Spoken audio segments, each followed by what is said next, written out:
Well, we'll get to that in just a bit, but I have to get to this. Enraged Duncan Robinson. I'm pissed off, man. He's fuming. So we told you yesterday. I've been, jumping in on these media Zoom calls. It's Heat Media Week, and so everybody's kind of getting like Bam's talking today. We'll hear from new Bam, who's now he's doing commercial. You see his new commercial, Leroy, where he's doing commercials for Pandora now.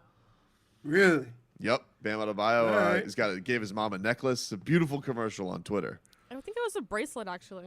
Was it a bracelet? I thought it was a necklace. No. Either way, it was a beautiful. It brought a tear to my eye. He's making cookies with his mom, and then his mom swaps out Bam's terrible cookies for the good cookies to make it seem like he did a good job, and then he gives her a Pandora bracelet. It was beautiful, Leroy. But either way, yesterday Duncan Robinson spoke. You know Duncan Robinson, dude's the best shooter on the planet, sweetheart. Also went to Michigan, probably hates Kirk Herbstreit. And my guy, now he doesn't know he's my guy, but he's my guy, Christos DeSaltis from SDNA Greece. I'm trying to track him down. I can't find him. He's like a man of mystery. I don't even know if he was a reporter. You know, maybe that's just the town he's from and he just has basketball questions. Like, I really don't know. But he gets the best answers out of these guys. And he gets on this Zoom call, and he's asking Duncan about the finals. And Duncan Robinson lets it be known he's not happy with some of the chitter-chatter he's heard this offseason. Hello, Duncan. First of all, how big boost you get from your last season with the Heat? And also, how excited you are about the evolution, the development of your game, both of you and Tyler Hero? You know, I think particularly the younger guys, you know, we really learned a lot from last year. And, you know, obviously a great experience and having the experience of moving on in the playoffs like that. But, you know, I think the chip right now as a group is as big as ever, especially, you know, just hearing whispers and murmurs of it was kind of a fluke and it was set up perfectly for us to be successful and this, that, and the third. So, you know, we're super excited. Just to get back and be all together and just continue to develop. Enraged, Leroy. Whoa. Calm down, Duncan. Calm down, Duncan. But even when he said it, you're not feeling threatened. I don't know. That's the most boiling point I've ever seen him. For a guy who has ice water in his veins, that was fuming, Leroy. Oh, you're gonna say it's a fluke? Oh, you the whispers and the murmurs. All right, I'll show you, Fluke. He's not happy. It's good that they feel that way, though. Dude, I gotta tell you, nothing has pleased me more because with Tyler saying he's pissed about the way the finals ended, he wanted more out of himself, he wanted more out of others. Duncan, same thing. I've loved hearing that. We haven't even heard from Jimmy yet. Who are they? I was just getting ready to say, who are they starting to sound like? Sound like Jimmy. Which is like, guess what? Not the worst thing in the world. Nope. Maybe they could all play some defense then. Avery Bradley. Right. Like, look, man, everybody's talking about the rest of the league and what the rest of the league is doing. And kind of, and I could get where the players are coming from. They're kind of looking at, you know, Miami as a side note. Cute story. Yeah, but you had quotes this week from Damian Lillard where he goes, "Oh, look what Miami did. Nobody thought they could do it." It's like, all right, Damian, calm down, bro. Like, well, I think he's coming from a different place. Maybe. Like there's a lot of people that when you talk about the East, and so I'm gonna give him a pass because he's out west. And basically he was saying because why shouldn't we think we have an opportunity or a chance to do what Miami did? He wasn't but on the East Coast, all they're talking about is Boston, Philly, Milwaukee. and Milwaukee and Brooklyn. Yep. That's it. And the other thing that pisses me off about it too is you know, the Lakers get to have toughest championship ever, like LeBron talking about. Yes, he's like, we never could have come back 3-1 if it was in the bubble. And maybe that's true. It's not, but like he gets to roll around with, oh, this is the toughest championship, but the Heat side has to be a fluke. It's like, well, it can't be both. It can't be the Lakers just won the toughest championship and the Heat's run was a fluke. Who said that? LeBron? No. LeBron is saying that he had he was saying to Richard Jefferson, he goes, well, I'm telling you, it's the toughest championship because we never could have come back in down 3-1 if we were in the bubble. There's no shot. Right. So they get to wear this crown of, oh, we won the toughest championship. But then on the other side of it, everybody's looking at the Heat and saying, yeah, but it was a fluke that they made it. You even had people on Twitter yesterday, Duncan, you got your ass swept. No, they did. They won more games against the Lakers than anybody did and did it shorthanded. Right.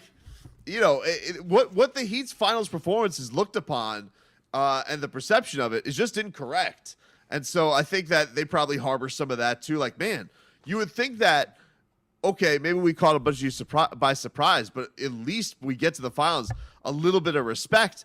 And really what it seems is nah, not really. You did nothing. We've seen bad power rankings, long odds, all this type of stuff. And it looks like they got the Heat get to be a disgruntled team again. They get to be the team that everybody's overlooking. And look, they probably love that. They bashed in that last year. Jimmy Butler loved bringing up how nobody believed in them. Mm-hmm. But I'm sure there was some part of them that thought, all right, we earned a little bit of respect. And it seems like they've earned none of it. And they're like, okay, good. All right, okay. Mental note. And you have infuriated the calmest guy on the team in Duncan Robinson, who's coming for your neck. I would say, even before last year, you remember when we talked about the bubble, I said, and I asked every time we interview somebody, will this be the truest championship there's ever been? Because there is no home court advantage. There is no, everybody's playing on the same court, same circumstances, no crowd noise, no sleeping in your own bed. Everybody's going through the same circumstances, and nobody really has an advantage when it comes to playing at home or travel or whatever. But that being said, I am a little shocked because you have to understand the way the Heat were beating people, were locking them down and taking your best player away. And they did it 3 series. And so it's not a fluke when you do it all the way to the finals. Okay? You can say what you want. Giannis got hurt. Giannis got hurt in game 4. Yep. Already down 3-0. Right. I mean, you can say what you want about Boston. You can say what you want about all these teams. But the fact of the matter is, they all had health. They all brought their best game to the bubble. And the Heat beat them. Yeah, so, I wanted to have one more O'Keefe and O'Malley tell me about Gordon Hayward's health. You guys couldn't wait to kick him to the curb. Oh, my goodness, stop it. Couldn't wait to kick his ass to the curb. Stop it. I mean nobody was saying, ooh, we get a healthy Gordon back, we got a chance. Right. I don't recall hearing that after the season. Hell out of here. Out of here. But that's so look, do what you got to do. It'll be interesting to see how they manage because I think early on in the season, the Heat might have to go 10-11 deep because of the quick turnaround. But the good thing is, I do think that they got the ability to win games like that. Oh no, because guess what? People don't recall the Heat having 8-9 guys for 3 weeks. They don't recall that. Yeah, I think that they can go and win games now. They can go win regular season games with, giving Jimmy, even if they give Jimmy and Goran, if they rotate some nights off for him early on. I think they can go win games, have Bam go facilitate to the shooters, have some games where he gets to go take. Probably be good for him if he gets some games he gets to go take over too. All I want to say at the end of a game, Bam made 3 or 4 jump shots. Bam shot 2 or 3 threes. Right? I want to see his game expand. It's time for his game to expand. Yep, I agree. It's time for everything that they talk about what Bam can do. If he doesn't expand it and he stays in this same little bubble of doing the same things he did last year, they're doing themselves a disservice and they're doing Bam a disservice. He's got to start being a threat outside of the paint. Goran Dragic, our guy. He was speaking yesterday, Leroy. It was his day to speak. And Gogi, he was asked about the finals and what are his thoughts on how everything kind of shook out. Has he been dwelling on it a lot? And this is what he had to say. I mean, if I'm honest, I don't even think about it anymore. It's behind me. It happened what it happened. Of course, it was a great season, but the only thing what I can take from that it's that desire to be back, to have a second chance to be healthy in the finals, and that's all. That's all what it matters to me. So what happened with the injury, it's in the past. I'm not thinking about that, but I try to take something positive away from that, and try to get back to that spot, to the same position. So, if he's honest, Leroy. Oh yeah, Oh boy. He's honest. He's got things that so him not thinking about the final. He hasn't given a rat's ass about that loss. He's moved on, Leroy. Blinders on. Dragon focused on the future. because he said the magic words. If I'm honest. Now, importantly, I've been telling you, the most important journalist covering these Heat press conferences lately has been Greek basketball reporter Christos DeSaltis. I don't know who he works for, but I love him. This dude's got the best questions in every single press conference, and quite frankly, he gets the best answers. And so he rolls onto this Zoom call, Leroy, and he's got some questions to ask the Dragon. Here's Christos. Goran, I saw your T-shirt, and that right, the culture. What Yes. it means, the Heat culture for you? it means a lot. It means everything because, I've been here now for 5 years, and at the beginning it's hard to fit in because you need to be in the best shape. We measure body fat each day, but it definitely helped through my career. This is the way of life right now for me. I'm doing everything what I was doing for the past 5 years, trying to be fit, trying to be in best shape of my life, and I have to admit I feel amazing. So that's what is Miami Heat culture. That's what we are proud of, and I'm happy to be part of this team. He's like the Mandalorian. This is the way, Leroy. This is the way of life. Jeez. The Heat DeLorean. Goran Dragic. Baby Gogi. Grogi. Oh man. I'm telling you. This reporter, he gets the goods, Leroy. He's not messing around, huh? I must say, Goran, I see T-shirt. What this means to you, Heat culture? Well, I got to tell you, Christos.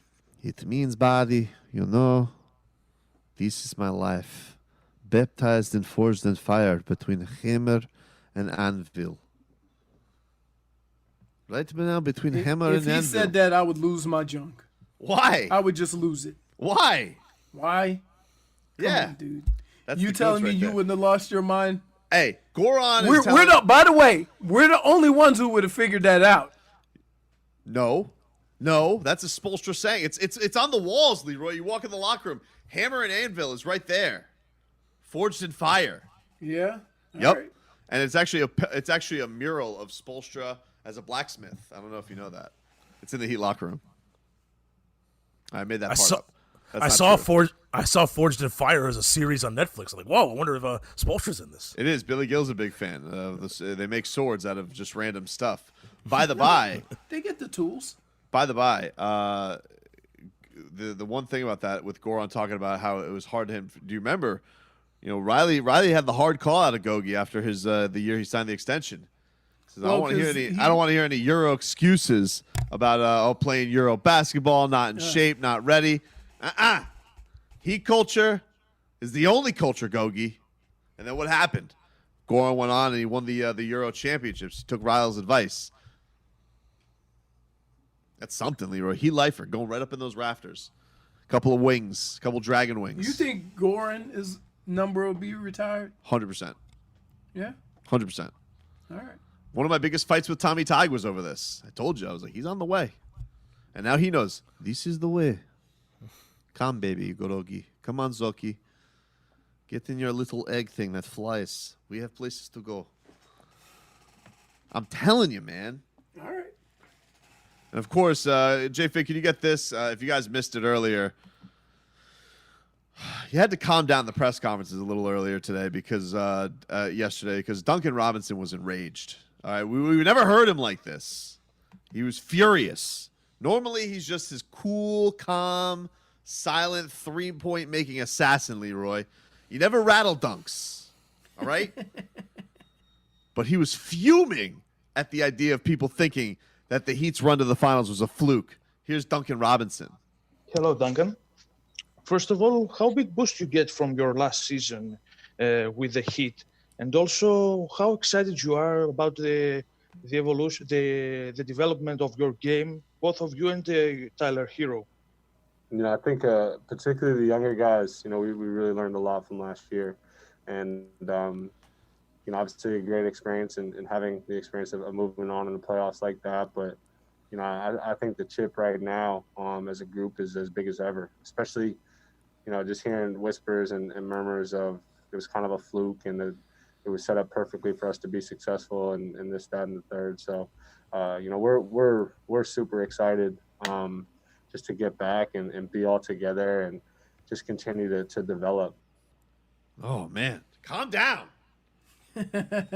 Calm down, Dunks. Hey, that's funny. You couldn't see it, man, but he had actual flames in his eyeballs. He was so upset by that, Leroy. Right. You got to tell Duncan Robinson, oh, you're calling me a fluke? Me? Coming from the dirt of D3? Dunks? The stroke man? Strokinson?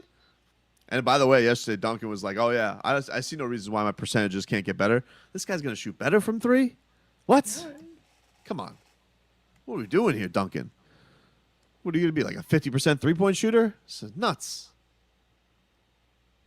But I think he's been fueled by anger, Leroy. All right? They might need to get him a stress doll. Calm him down. Don't put that Duncan Robinson in the ring with Jake Paul and knock his ass out. And enrage Duncan Robinson. Give him one big shot. Somebody said that guy sounds like Tobin. Says Greek reporters to Tobin as Borat is to Sacha Baron Cohen. That's not me. All right? I'm not the Greek guy. That guy is an A-plus reporter. He's basically like Greek Woj. All right? So put some respect on Christos Salta's name. I don't really, I got to find him. I really want to talk to him on the show, Leroy. I bet he's going to be the one that breaks that Giannis comes to the Heat. And not going to be Woj. It's going to be the Greek guy.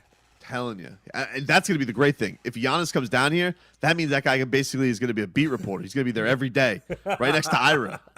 Is he not there every day? Well, he's on every Zoom call, but I think he's in Greece. Oh, really? Oh, yeah. okay. I don't think he lives down here. I've never heard of him until the finals. And I thought, international media, NBA playoffs, he'll go away. No, my man is in the trenches. He's here covering. He's like on the Heat beat in Greece. He clearly wants Giannis to go to the Heat. Guy loves the Heat, loves Duncan. I don't know. He might be on every call. For all I know, he's like just hounding Zoom calls all day. He's talking to the Wizards too. Who knows? He's on 10 Zoom calls at a time. Yeah, he's the. Hello, Russell. What you think this James Harden don't want to play with you? Just ask the hard. Ask hard hitting stuff.